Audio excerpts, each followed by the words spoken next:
ଆରେ ବାପ ରେ ବାପ, କିଏ କହିଲା ଓଡ଼ିଶାରେ ଶୀତ ହୁଏନି? ଥରେ ଏଇଟାକୁ ତ ଦେଖି ଦିଅନ୍ତୁ।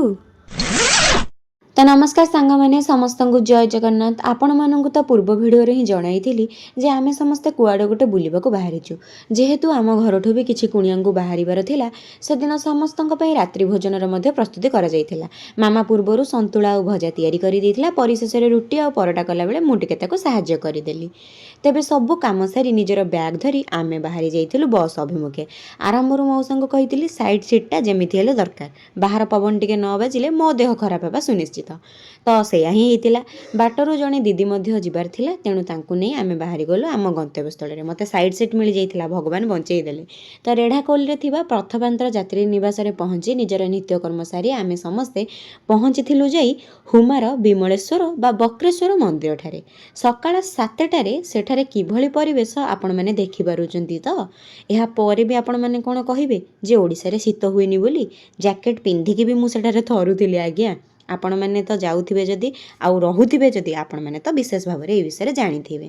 ତ ମନ୍ଦିରରେ ଯାଇ ଭଗବାନଙ୍କର କଚ୍ଛପ ଅବତାରରେ ତାଙ୍କୁ ଦର୍ଶନ କରି ଦୀପ ଜଳାଇ ଦିନର ଆରମ୍ଭ କରିଥିଲୁ। ଏହି ମନ୍ଦିରର ମୂଳ ଗଠନ ଗୋଟିଏ ପାର୍ଶ୍ୱକୁ ବଙ୍କି ରହିଛି, ସେଥିପାଇଁ ଏହି ମନ୍ଦିରକୁ ବକ୍ରେଶ୍ୱର ମନ୍ଦିର କୁହାଯାଏ। ଏହି ମନ୍ଦିର ଓଡ଼ିଶାର ସମ୍ବଲପୁର ଜିଲ୍ଲାର ହୁମା ଗାଁରେ ମହାନଦୀର କୂଳରେ ଅବସ୍ଥିତ ଏକ ପ୍ରସିଦ୍ଧ ଶିବ ମନ୍ଦିର, ଯାହାକୁ ବିମଳେଶ୍ୱର ମନ୍ଦିର ମଧ୍ୟ କୁହନ୍ତି। ମନ୍ଦିରର ପଛ ଭାଗରେ ମହାନଦୀର କିଛି ଅଂଶ ଯାଇଛି, ଯେଉଁଠାରେ କଚ୍ଛପ ଓ ମାଛମାନେ ଦେଖାଯାଆନ୍ତି।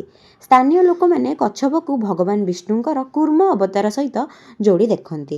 କିମ୍ବଦନ୍ତୀ ଅଛି ଯେ ଜଣେ ମହିଳା ଦିନେ ଏହି ଗଠାରୁ ମାଛ ନେଇ ଖାଇବାକୁ ଚାହିଁଥିଲେ, ଯଦ୍ୱାରା ମାଛକୁ ପନିକିରେ କାଟିବା ବେଳେ ହିଁ ସେ ସେହିଠାରେ ହିଁ ପାଷାଣ ପାଲଟିଗଲେ।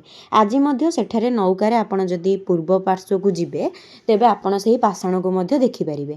ତ ସେଠି ଯେହେତୁ ମାଛମାନେ ବହୁତ ଥିଲେ, ତ ସେଠାରେ ଭୋଗ ବିକ୍ରି ହୁଏ, ଲଡ଼ୁ ବିକ୍ରି ହୁଏ। ତ ଆମେ ସେ ଲଡ଼ୁ ନେଇକି ସେ ମାଛମାନଙ୍କୁ ଖାଇବାକୁ ଦେଇଥିଲୁ। ଏହାକୁ ମିଶାଇ ମୋର 3 ଥର ହୁମା ଯିବା ହୋଇଗଲାଣି ଏବଂ ଠାକୁରଙ୍କର ଦର୍ଶନ ସହିତ ଏହି ପୋଖରୀରେ ମାଛମାନଙ୍କୁ ଖାଇବାକୁ ଦେବା ମଧ୍ୟ ହୋଇଗଲାଣି। ତେଣୁ ଏକ ନୂତନ ଅନୁଭୂତି ତ କହିବି ନାହିଁ, କିନ୍ତୁ ବହୁତ କିଛି ପୁରୁଣା ସ୍ମୃତି ତାଜା ହୋଇଗଲା। ତା ସହିତ ମୋ ଦାଦାଙ୍କ କଥା ମଧ୍ୟ ମନେ ପଡ଼ିଥିଲା, କାରଣ ମୋ ଦାଦା ଏହି ସ୍ଥାନରେ ବହୁତ ମଜା କରନ୍ତି।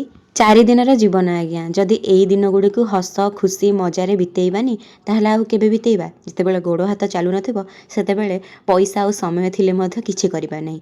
ତେଣୁ ଯେତିକି ସମୟ ମିଳୁଛି ନିଜ ପରିବାର ସହିତ କାଟନ୍ତୁ କିମ୍ବା ସାଙ୍ଗ ସହିତ କାଟନ୍ତୁ, କିନ୍ତୁ ନିଶ୍ଚିନ୍ତ ଭାବରେ କେଉଁ ଏକ ସ୍ଥାନକୁ ବୁଲିବାକୁ ଯାଆନ୍ତୁ, ନିଜ ସଂସ୍କୃତି ବିଷୟରେ ଜାଣିବାକୁ ଚାହାନ୍ତୁ। ତାହା ହିଁ ମୁଁ କହିବି। ଆମେ ସିନା ଆମ ସଂସ୍କୃତି ପରମ୍ପରା ଐତିହ୍ୟ ବିଷୟରେ ଜାଣିଲେ ଅଲଗା ଲୋକମାନଙ୍କୁ ଏହା ବିଷୟରେ ଜଣାଇ ପାରିବା ଏବଂ ଆମ ସଂସ୍କୃତିକୁ ଆହୁରି ସମୃଦ୍ଧଶାଳୀ କରିପାରିବା। ଏହାପରେ ଆମେ କେଉଁ ସ୍ଥାନରେ ଯାଇ ପହଞ୍ଚୁଛୁ ଦେଖାହେବା ଆଉ ଗୋଟେ ନୂଆ ଭିଡ଼ିଓରେ କିଛି ନୂଆ ସ୍ଥାନ ସହିତ। ରହୁଛି, ଜୟ ଜଗନ୍ନାଥ।